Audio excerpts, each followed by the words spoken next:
전체적인 4차 산업혁명 흐름은 지금 거의 완성기에 와 있다 뭐 이런 생각이 들고요. 그래서 그 수익 상황이 계속해서 이어져서 뭐 내년에도 좋지 않을까 이런 생각이 듭니다. 엔비디아의 전반적인 시장 점유율에 크게 영향을 미칠 것 같다 이런 생각이 안 들고요. 시장이 커지는 만큼 뭐 엔비디아가 가져갈 파이도 크고요. 네, 그다음에 뭐 만약에 구글이 팔더라도 그 파이가 뭐 계속 커질 상황이기 때문에 반도체 시장에 대해서 크게 걱정할 상황은 아닌데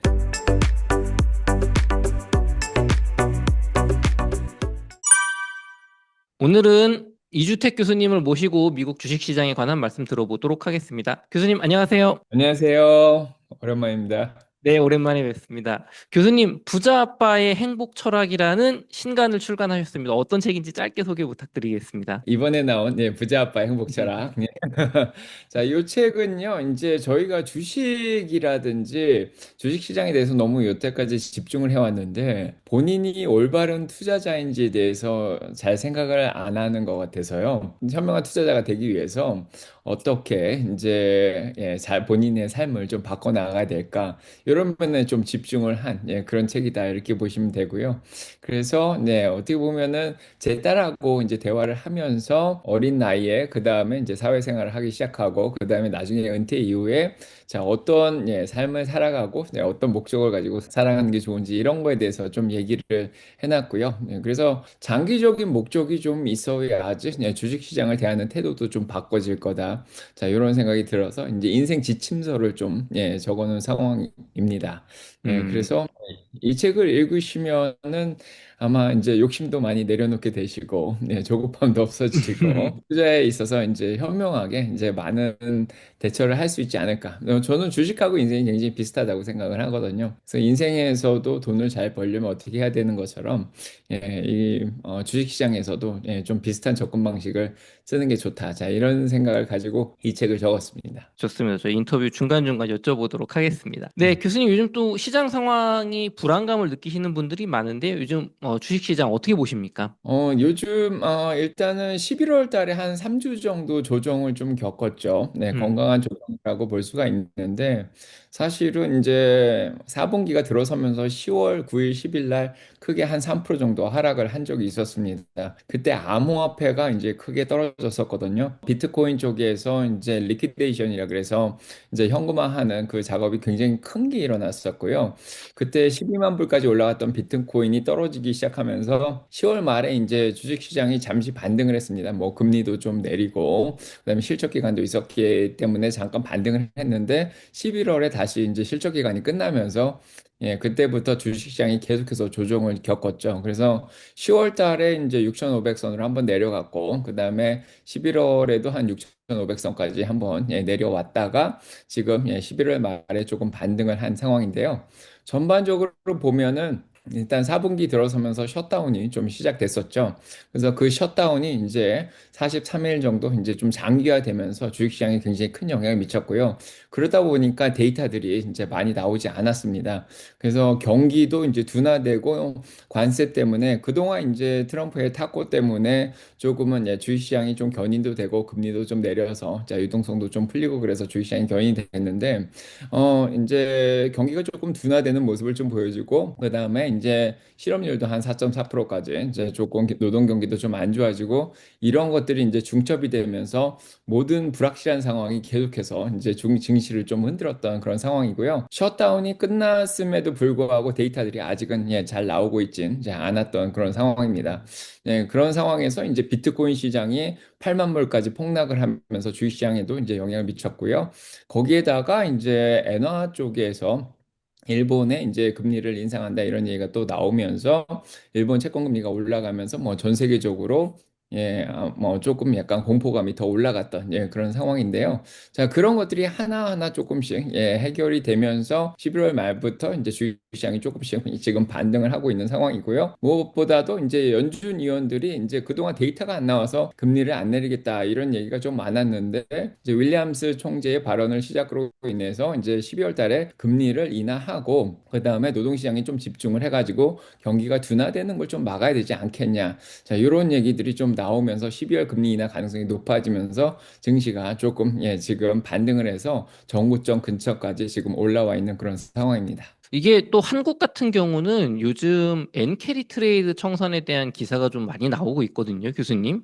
일본이 금리를 올리기 시작하면 이게 난리가 날 것이다. 이런 얘기가 나오는데 엔캐리 트레이드 먼저 이 위험성 자체를 좀 어떻게 보시는지요? 저는 아직 엔캐리 트레이드 청산까지 걱정을 하는 그런 상황은 아니고요. 음, 사실은 작년에 엔캐리 트레이드 청산한다 그랬을 때 주시장이 많이 폭락을 한 적이 있었습니다. 음, 예, 그때는 달러 대비해서 엔화가 많이 올라갔었죠. 그래서 150엔을 뚫고서 한 140엔 초반까지, 그때까지 엔화 가치가 많이 올라갔었는데요. 이렇게 엔화가 쌀 때는 사람들이 이제 돈을 빌려다가 이제 엔화가 워낙 싸니까 엔화를 빌려다가 뭐 미국 주식에도 투자를 하고 전 세계 뭐 주식에 투자를 하고 그다음에 이제 나중에 주식이 올라가면 그거를 또 이제 청산을 하고 엔화를 갚고 뭐 이렇게 하는 그런 트레이드를 뭐 캐리 트레이드, 엔 캐리 트레이드더라 이렇게 얘기를 하죠. 그런데 그 현상이 일어난 게 150엔이 깨지고 145엔, 144엔 요렇게 내려가면은 엔화가 비싸지니까 나중에 갚을 음, 때 부담이 되니까 빨리빨리 갚아야 되겠다 이런 생각을 하는데 지금은 사실은 11월 한 셋째 주까지 엔화가 굉장히 가치가 점점 싸졌죠. 네, 그래서 157엔까지 올라갔다가 지금 155엔으로 좀 진정이 됐고요. 그다음에 이제 일본이 물가가 올라간다 뭐 이런 얘기가 있어서 자, 일본의 이제 중앙은행에서 금리를 12월 19일 날 이제 한번 정도 올린다 뭐 이런 얘기가 나오니까 금리가 갑자기 올라가서 그것 때문에도 또 주식시장에 영향을 미쳤는데요. 뭐 최근에 10년물 국제 경매가 일본 국제 경매가 있었습니다. 근데 그게 좀 잘 되면서 금리가 지금은 좀 안정이 됐고요. 그다음에 엔화가 너무 싸지는 거에 대해서 조금 일본에서 개입을 한다 이런 얘기가 나오니까 좀 엔화 가치가 조금 올라가긴 했는데 급하게 좀 떨어지다가 좀 안정되게 뭐 155엔에서 달러 대비해서 지금 안정을 취하고 있습니다. 그래서 지금 당장은 뭐 엔캐리 청산을 걱정해야 되는 상황은 아닌 것 같다. 자, 이런 생각이 듭니다. 음. 작년부터, 지금 작년 7월이죠. 그때부터 지금까지 한 두 번 정도 144엔 정도까지 달러 대비해서 많이 내려간 적이 있었는데 그 정도까지 지금 내려가진 않았기 때문에 갑자기 엔화를 빌려서 미국 주식에 투자하거나 다른 주식에 투자했던 사람들이 주식을 다 팔고 나간다? 그런 상황은 아닌 것 같습니다. 예. 그러면 시장이 저희가 좀 걱정하는 것처럼 블랙 먼데이라고 하는 그 과거 작년에 그런 어떤 폭락, 금리 조금 올린다고 하니까 폭락하는 그런 거는 재현되지 않을 거라고 보시는 거네요. 네, 그렇습니다. 뭐, 일본 엔화 때문에 지금 미국 주식이 떨어질 것 같다. 뭐, 이런 생각 들지 않고요. 오히려 11월 말부터 지금까지 이제 S&P 500이 6,850까지 지금 올라왔죠. 음. 주식은 지금 잘 가고 있습니다. 네, 교수님, 엔비디아 주가가 역대급 실적에도 불구하고 지속적으로 하락을 하고 있는데요. 실적이 이렇게 뒷받침되는데 주가가 하락하는 이유가 뭘까요? 일단은 여러 가지 이유가 있을 수 있는데요. 일단은 첫 번째가 공매도들이 많이 들어오는 것 같다. 그 음, 다음에 수익 실현이 많이 일어나고 있는 것 같다. 자, 요게 가장 크다는 생각이 좀 듭니다. 그래서 일단은 지난번에 3분기에 이제 기관들이 거래한 썰팅 래퍼 공시가 SEC에 이제 보고가 됐는데요.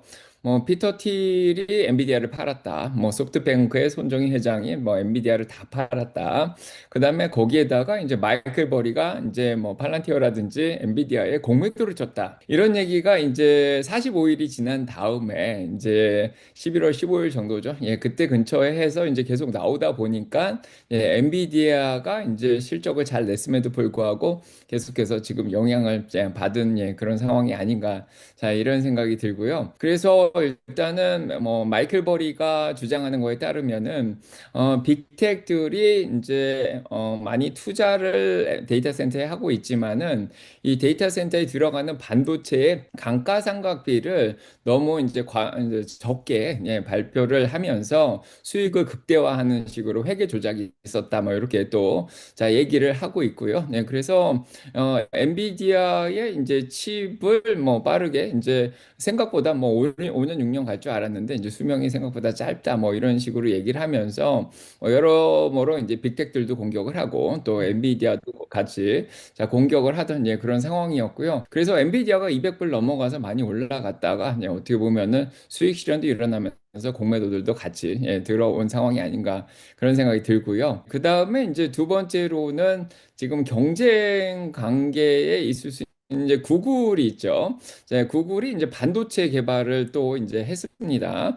여기서 GPU가 아니라서 데이터 센터에 이제 많이 들어가는 게 이제 AMD나 엔비디아가 개발을 하고 있는 이 GPU 쪽인데 뭐 일반적으로 이제 인공지능을 뭐 훈련을 시키고 뭐 인퍼런스도 하고 그렇게 하는 역할을 하죠. 예, 그런데 이제 이번에 구글이 TPU를 개발했죠. 예, 그래서 이 TPU를 개발하면서 이제 브로드컴하고 협력을 하면서 이제 자체적으로 쓸 용도로 개발했다 이런 생각이 들었는데 요거를 메타에 이제 팔 수도 있다. 외부로 팔 수도 있다. 예, 이런 얘기가 나오니까 엔비디아가 이제 가져가고 있는 커다란 이 데이터 센터 파이 뭐 지금 51억 달러 이상 음, 분기로 매출을 내고 있는데 그거를 가져가지 않을까.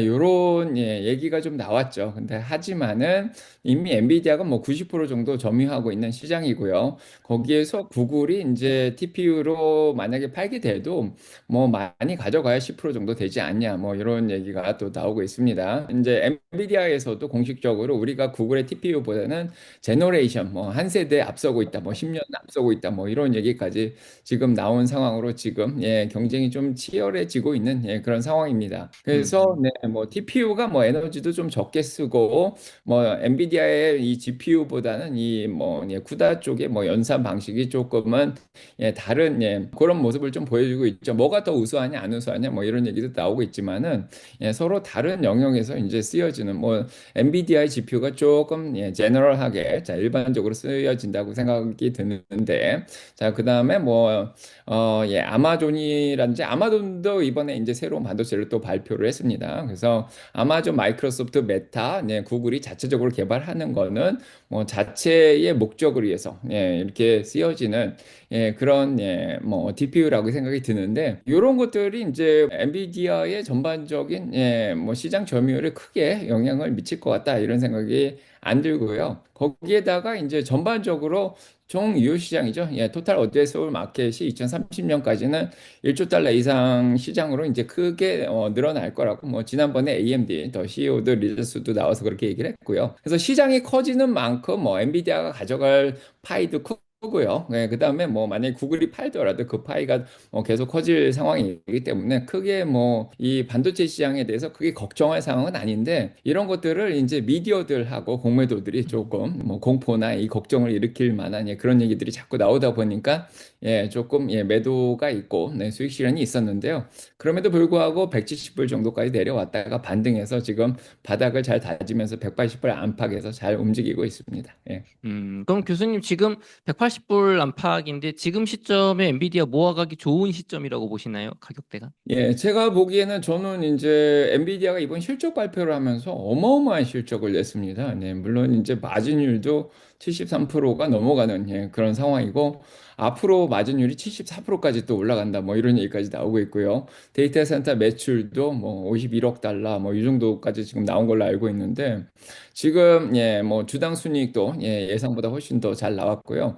그래서 적정 주가를 조금 더 올렸습니다. 그래서 한 200불 정도 제가 보고 있는데 음. 목표 주가는 한 230불 정도 보고 가고 있고요. 기관들의 평균 목표 주가는 지금 한 250불 이상 지금 나오고 있는 상황이죠.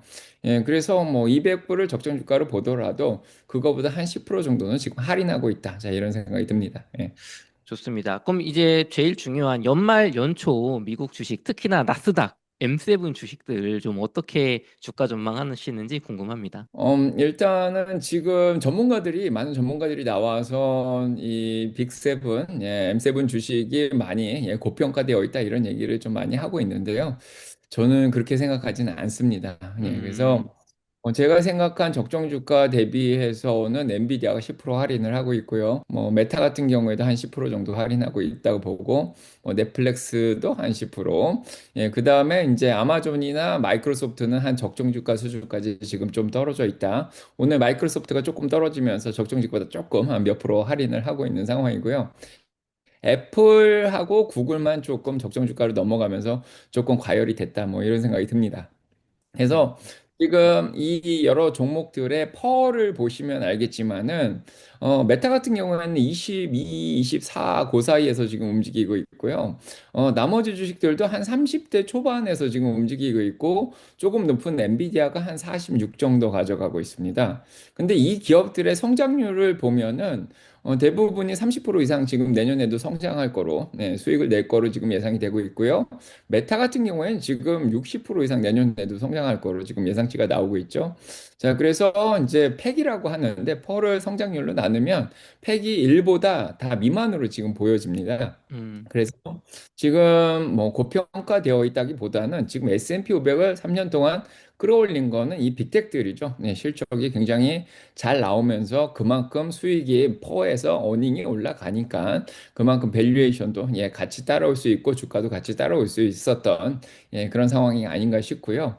그래서 지금 뭐 약간은 S&P 500이 퍼가 포워드 PE 레이시오가 23 정도 나오거든요. 그래서 5년 평균 20이나 뭐 10년 평균보다는 지금 조금 높은 편인데 약간의 뭐 카푸치노 거품 같은 그런 거품은 좀 껴있긴 한데 이런 것들이 이제 당장 뭐 해결될 거다 뭐 이런 뭐 수익 실현으로 빠질 거다 뭐 이런 생각은 좀 안 들고요. 자, 음, 어떻게 보면은 이제 지금 올해도 수익을 많이 냈죠. 네, 그래서 S&P 500이 올해 초 대비해가지고 16% 정도 올랐는데 아마도 이제 수익 실현을 지금 하면 내년도에 당장 세금을 내니까요. 예, 내년도 뭐 1월이나 2월에 걸쳐가지고 좀 봐가지고 이제 내년도에 수익 실현이 나오지 않을까. 저 이런 생각이 좀 들고요. 그래서 이제 내년에 이제 수익 실현하면 내후년에 세금을 내니까요. 내년도에 이제 뭐 트레이드를 하다가 또 손해가 나는 부분이 있으면 또 그 수익 실현한 거가 또 빠지니까 아마 내년도에 수익 실현이 일어날 것 같아서 올해 말까지는 그래도 예, 잘 음, 버틸 수 있지 않을까. 자, 이런 생각이 듭니다. 그리고 음. 뭐, 예, 보통은 이제 11월까지 주식이 많이 올라온 경우엔 역사적으로 보면 12월 달도 보통은 한 2% 정도 올라가거든요. 예, 그래서 자, 이 12월 10일 날 금리를 좀 내려주면은 테크주들이 이제 금리를 내릴 기대감으로 이제 미래 가치를 현재 가치로 환산하면은 또 이런 주식들의 자산 가치가 또 올라가거든요. 그러면 테크주들 특히 빅텍들의 이제 자산 가치가 또 올라가게 되니까 그 기대감으로 또 이제 이런 주식들이 또 올라갈 자, 여력이 있다 뭐 이런 생각이 들고요. 뭐 중간에 이제 FOMC 12월 회의가 어떻게 나올지 모르겠지만 그거 나온 이후로 이제 뭐 잠시 매파적 발언이 나오면 좀 흔들릴 수는 있겠지만은 그래도 12월 26일부터 1월 2일까지 또 산타랠리도 1% 음. 정도 하면은 뭐 전반적으로 12월은 무난하게 빅텍들도 예, 잘 넘어가지 않을까 이런 생각이 듭니다. 예. 그럼 12월은 이제 산타랠리 좀 약간의 상승을 보셨는데 그럼 1월 연초에 약간 이익 실현하는 물량이 나오면서 약간 좀 떨어질 수 있다. 이렇게 보시는 건가요? 내년 주식 전망이 이제 들으시는 분들이 그럼 내년에도 미국 주식 좋다는 거야? 뭐 떨어진다는 거야? 이거 좀 궁금하실 것 같아요. 제가 작년 말에 인터뷰를 봤던 것 같은데 아마 레이드 음, 익스펜션 사이클이라 그래서 이제 작년에 25% 이상 올랐고 재작년에도 한 23% 올랐거든요. 음, 그 다음에 이제 보통은 주식이 올라가면 한 3년 정도는 꾸준하게 올라가는데 그래서 올해도 한 10% 정도 오르지 않을까 그렇게 생각을 했는데 지금 16%나 올라왔습니다. 그래서 음, 3년 사이클로 지금 예, 확장이 되면서 주식이 잘 올랐는데요.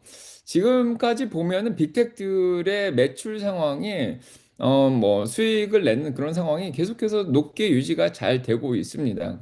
그래서 이런 흐름 자체가 지금 4차 산업혁명이 2015년부터 시작해서 지금 거의 10년 정도 지금 지난 그런 상황이거든요. 예, 음, 그래서 지금 어떻게 보면 무르익는 그런 상황이라서 수익이 계속해서 잘 낼 수 있는 예, 그런 상황이 아닐까. 뭐 제미나이하고 뭐 오픈 AI하고 경쟁하면서 뭐 오픈 AI가 밀린다 뭐 이런 얘기도 지금 나오고 있지만 그건 AI 내부 내에서의 경쟁을 얘기하는 거지. 전체적인 4차 산업혁명 흐름은 지금 거의 완성기에 와 있다 뭐 이런 생각이 들고요. 그래서 그 수익 상황이 계속해서 이어져서 뭐 내년에도 좋지 않을까 이런 생각이 듭니다. 그래서 지금 EPS 내년도 성장 예상이 4%에서 5% 정도 내년에도 성장할 거다 이런 예상치가 좀 나오고 있거든요.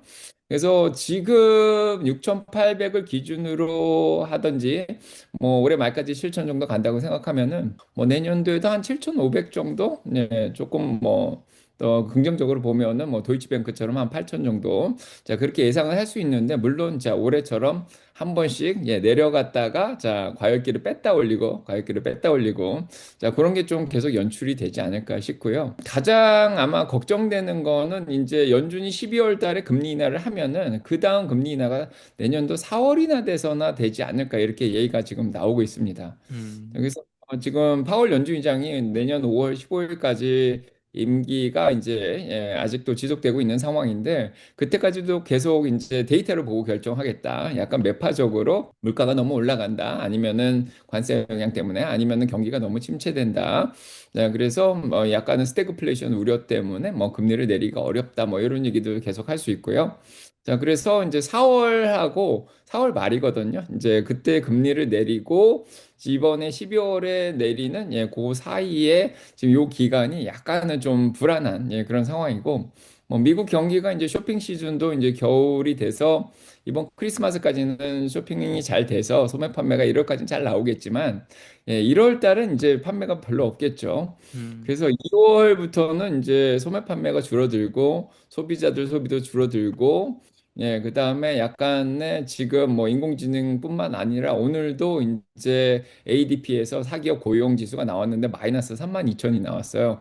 예상은 만 명이 늘어날 거로 생각했는데 고용 시장도 지금 생각보다 좀 빠르게 악화되고 있는 그런 모습을 좀 보여줍니다. 그래서 이런 것들이 지금 2월, 3월, 4월까지 걸치면서 자, 어떤 속도로 지금 떨어질지 이게 좀 걱정이 되는 그런 상황이고요. 물론 이제 케빈 하센 뭐 차기 연준의장은 5월 달에 되면은 무조건 금리를 내린다 뭐 이런 얘기를 하고 있지만은 그거는 일단은 5월 달에 돼 보면은 그다음에 알 수 있을 것 같다 이런 생각이 좀 들죠. 그래서 일단은 내년에 이제 네 번 내리더라도 지금부터 이제 12월부터 이제 4월 사이에 약간 공백기가 있기 때문에 그 사이에 뭐 약간 불안 요소로서 좀 작용을 하지 않을까 이런 생각이 듭니다.